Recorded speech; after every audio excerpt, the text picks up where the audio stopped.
Hey everybody, this is Emma from Aeobhel here. This week I am doing a spoiler-free review of Ghost in the Shell, just like I promised. Before I begin, a little PSA.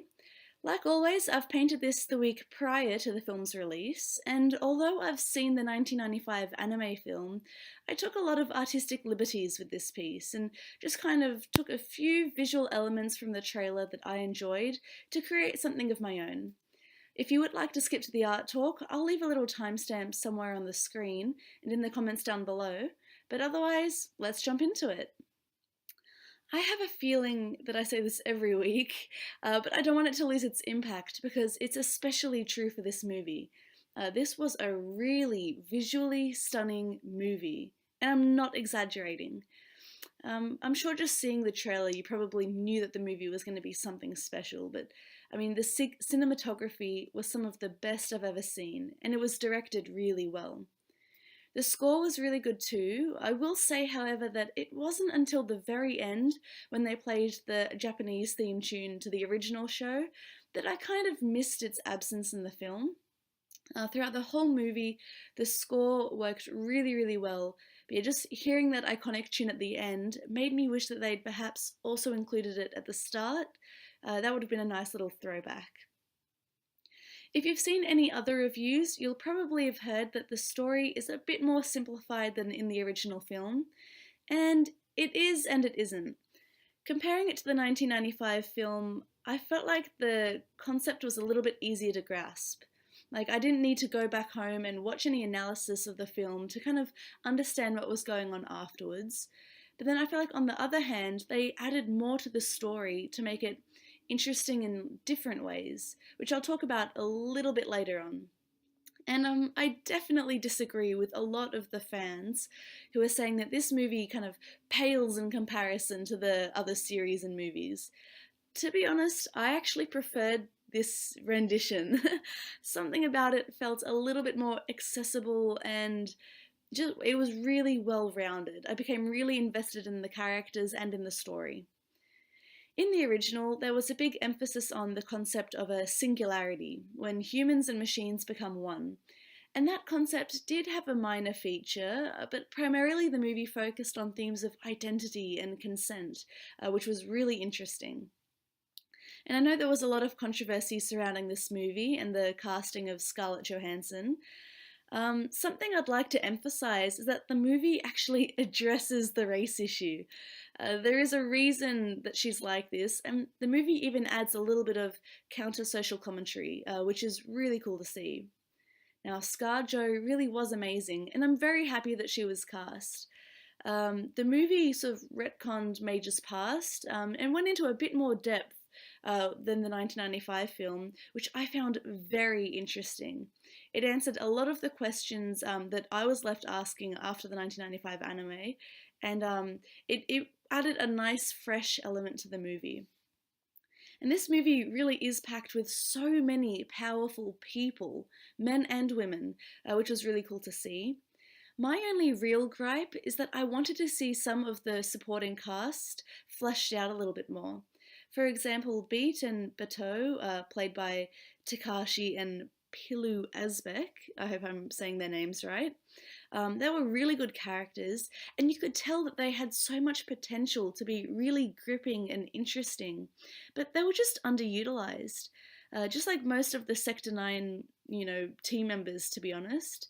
They established it enough so that you knew the characters existed, but some of what are traditionally lead members of the team were reduced down to cameos, which was a little bit disappointing.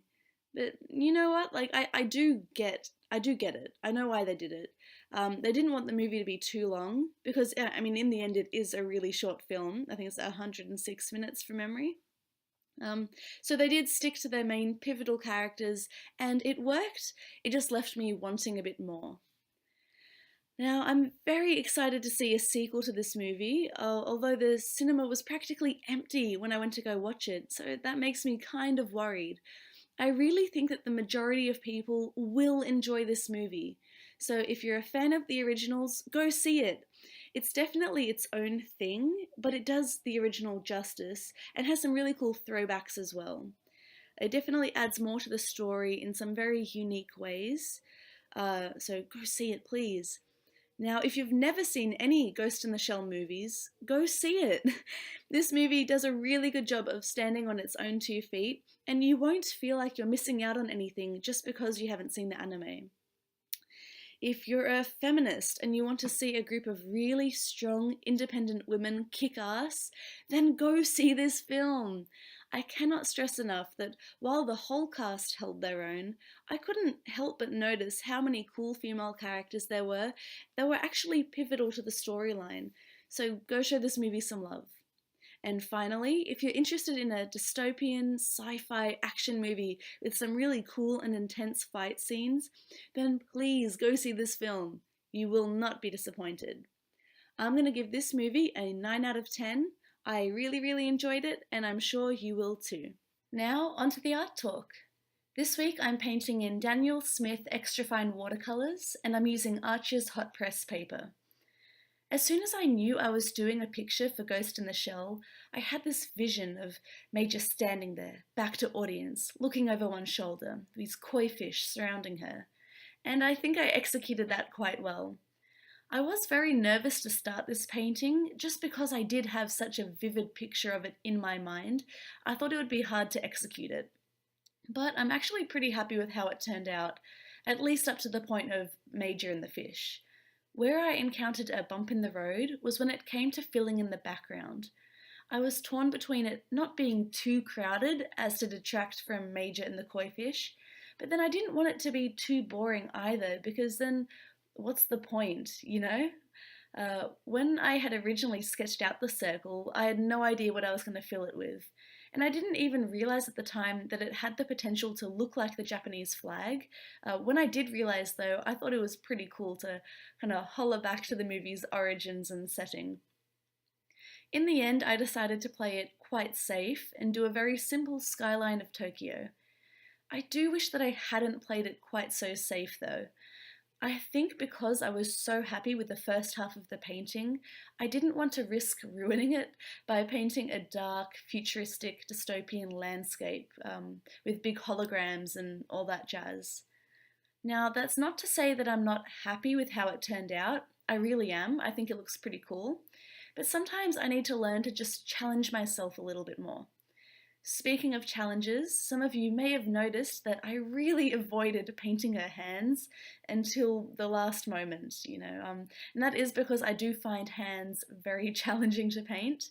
I think I'll have to do a study of them at some point, just because it's kind of hard to paint people if you can't paint hands. We're going to come to the end of the video soon. Like always, let me know what you think of this format. If you have any movies that you'd like me to review, leave a comment down below. Also, you can follow me and my progress each week on Facebook and Instagram. Both are at Aeobhel. And that's where I post a lot of cool little sneak peeks of my work throughout the week. I'm going to leave you with some music now by Alison McIntyre. So, until next time, guys. Bye.